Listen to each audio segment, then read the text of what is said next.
I'm Robert Fairhead from Tall and True Short Reads and the Tall and True Writers website. I'm taking a short break from writing and podcasting over the Christmas-New Year holiday period, but as a special treat for podcast listeners, I've put together a Kris Kringle collection featuring 3 festive episodes from the Tall and True Short Reads archive. The gift was my short story for the Australian Writers Centre's December 2020 Furious Fiction Writing Competition, and it had to include a gift of some kind. While I didn't opt for a cliched Christmas theme, the story proved to be an early Christmas gift, as it was one of the most fully formed I've devised and written, submitting it 12 hours before the competition's midnight deadline. The special tree was my December 2021 entry for Furious Fiction. Part of the brief was that the story had to include a tree, and once again, the temptation was to fashion a festive season scenario. As with the gift, however, I wrote a short story that had nothing to do with Christmas or Christmas trees, and instead I drew on my boyhood experience of climbing trees for the protagonist and plot. The Spirit of Christmas is a blog post I shared after spending Christmas 2019 with my West Australian family in Margaret River, south of Perth. Unfortunately, COVID and state border closures meant I couldn't return to WA for another 3 years, and I released this episode in January 2022, dedicating it to my family and other families who spent Christmas 2021 separated or alone due to COVID. I hope you enjoy this collection. At the end of each Kris Kringle story is an expanded explanation of when, why, and how I wrote it. The Gift, a short story written and narrated by Robert Fairhead. Happy anniversary, Dal. My blank look doesn't wipe the smile from his face. It's our double anniversary, remember? He prompts, presenting me with a single red rose. 9 months since the party, and 6 months since you moved in. Of course I remember, I lie. Growing up, my nan had taught me to tell the truth. Lies will haunt you, she'd warned, but I was a natural-born liar as a child, and I haven't kicked the habit. I smelled the flower's perfumed scent. Thanks, Dal. It's beautiful. I got you something too. Sorry, Nan. More lies. But it got held up in the post. That's okay, he says, still smiling. Hopefully it'll arrive before our next anniversary. He laughs, and I laugh too. We kiss, and the tricky moment passes. I don't remember much about the party where we met. It was at a friend of a friend's place. I was there on the rebound, and he was there on his own. I drank too much, and he was a steady shoulder to lean on. I told him I lived with my grandmother and didn't want to go home drunk. He invited me to sleep it off at his apartment. It sounded like a smooth move, but we didn't have sex. I crashed in his bed and he slept on the sofa. Several dates later, I took him home to meet Nan. A true gentleman, she'd pronounced afterwards. I think you two are a perfect match. Nan, I don't need a matchmaker, I'd replied firmly, hoping she'd catch my tone and drop the subject. You've got to think about your biological clock, dear, she'd tutted. I'm only 28, Nan, I'd retorted and stormed off. My mum died when she was 25. I was 3 years old, and though I think I have memories of her, I'm not sure. I know I don't remember my dad, because he left mum before I was born, and so I grew up with Nan. I moved out many times in my teens and early 20s, but I kept running out of money or getting into bad situations and returning to Nan. He'd asked me to move in with him when the government announced the COVID lockdown. It'd be better for our relationship, he'd said. But I'd only agreed because I couldn't face spending lockdown with Nan. He cooks us a double anniversary dinner and opens a bottle of champagne. Later in bed, his palm caresses my thigh. His touch is soft, unlike some of the hard men I've known. I'm sorry, Dal. I've got a headache. I lie again and turn my back on him. He kisses the nape of my neck. That's okay, he says. Sweet dreams. As Nan said, he's a gentleman, and if my biological clock worried me, or I was in love with him, he'd make a good husband and father. I rise before dawn and leave him sleeping soundly, like a saint, and head back to Nan's. It's my gift to him. The Gift was my December 2020 entry for the Australian Writers Centre's monthly short story competition, Furious Fiction. The 500-word story for December had to include a gift of some kind, open with a first sentence containing only 3 words, and use the words palm, match, and rose. The email with the competition brief from the Writers Centre arrived on the afternoon of Friday 4th, and I had 55 hours to write my short story before the midnight deadline on Sunday 6th. But as I later tweeted, I wrote it while walking my dog that Friday evening. By the time I got home, I had fleshed out the characters and plot and ticked off the criteria. All I had to do was get the words out of my head and into my computer. Yes, there were the usual edits and tweaks. However, the gift was one of, if not the, most fully formed story I've ever written in such a short time frame, and I submitted it 12 hours before the Furious Fiction deadline. The Special Tree, a short story written and narrated by Robert Fairhead, from the Tall and True writer's website. The tree stood in front of a vacant block at the end of the street. It had thick leafy branches and was easy to climb. It was Matty's special place. And then one day, after school, he saw a sign on the tree. Matty couldn't read the big words and went home to find his sister. Jess was a school captain and made speeches at assemblies, so she'd know what the sign said. "It's from the council," Jess told Matty when they returned to the tree. "It says there's been a development application." "What's that?" asked Matty. "Someone's building on the vacant block," Jess explained. Matty burst into tears. "Oh, will they chop down the tree?" he sobbed. "I don't know, Matty," Jess said, putting an arm around her little brother. "Let's go home and ask Mum." Matty's mum searched the council's website for the development application. She looked up at Jess and shook her head. "I'm sorry, Matty," his mum said, rubbing his back. "The builder has applied for permission to remove the tree." "No!" Matty yelled, and he ran from the house and back down the street to climb the tree. He was still sitting in the branches when his dad came home from work. "Come on, son," his dad called up to him. "It's time for dinner." "No," Matty shouted back. "They're going to chop down the tree." "I know, son," his dad sighed.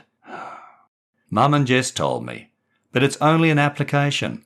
The council may not approve it, or they might ask the builder to change the plans." "Really?" Matty asked hopefully. "I can't promise anything, son," his dad admitted, "but we can contact the council. Now come on, dinner's getting cold and you've got school tomorrow." Back home, over dinner, Jess told a dejected Matty she was starting a petition for the tree. "The kids at school will sign it," she said, "and we can ask the neighbours too." "And Mum and Dad will write to the council tomorrow," Matty's mum promised. "And we can make a 'Please save this tree' poster tonight," Jess added. Matty felt a little better, but he still had a bad dream overnight about a builder who danced around the tree with a chainsaw. On their way to school the next morning, Matty and Jess taped their poster to the tree. "What are you kids up to?" called a man wearing a hard hat from the vacant block. "We're saving the tree," Matty told him. "A mean builder wants to chop it down." Matty felt Jess elbow him. The man laughed. "Is that so?" he said. "And why is this tree so important?" "All trees are important," Jess replied, "but this one's special because Matty loves climbing it." "And Jess is starting a petition for the tree," Matty chipped in excitedly. "And Mum and Dad are writing to the council." "Oh, are they?" the man said and smiled. "Well, good luck, kids. Maybe the mean builder will listen to you." The Special Tree was my entry for the Australian Writers' Centre's December 2021 Furious Fiction. The brief for the 500-word short story was it had to include a tree, something being taped, and the words dance, search and change. Longer variations were acceptable as long as they retained the original spelling.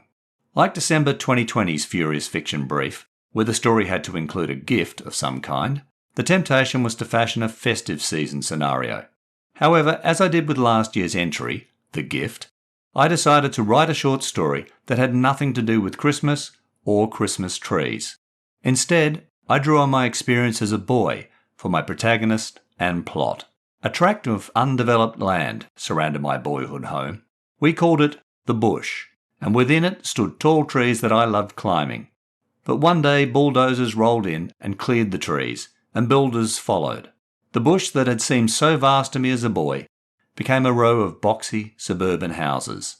For my story, I condensed my boyhood bush into a vacant block with a favourite climbing tree out the front. My young primary school-age protagonist, Matty, finds a sign on the tree and asks his big sister to help him read it. Back home, Matty's mother searches the council website for the development application and confirms the builder wants to remove the tree. Matty is distraught, but his family promised to contact the council and rally support to save the tree. As a writing device, I simplified the third-person narrator's language because I wanted the story to be from Matty's point of view without making it first person. Does the mean builder remove the tree? I leave that for the podcast listener to decide. But I hope Matty has more luck with his tree than I had with mine and the bush all those years ago. The Spirit of Christmas, a blog post written and narrated by Robert Fairhead from the Tall and True writer's website. Ho, ho, ho. When I was a boy, I thought the spirit of Christmas was receiving from my overflowing Santa sack and gifts under the Christmas tree. Then I grew up, and for me, especially after I became a dad, it's giving. I like choosing gifts for family and friends, which is why I say bah humbug to the modern Kris Kringle. Now, I don't want to sound like Ebenezer Scrooge. After all, I like Christmas, and I have partaken in family and office Kris Kringles and Secret Santas. But these were versions where I drew a name from a hat. I knew who was receiving my gift and put thought and effort into choosing it for them. And I had the joy of watching the recipient open it, even if they didn't know I was the gift giver. Okay, some Kringle gifts I've received over the years have been silly. For example, I once got a hairbrush in an office Kringle, and if you check my profile photo, you'll know why I dropped it in a charity shop bin on the way home, even if the rest of the office found it hilarious. But in general, I've received, and I like to think, given thoughtful gifts. For Christmas 2019, my West Australian family introduced me to the modern thieving Kringle, also known as stealing Secret Santa.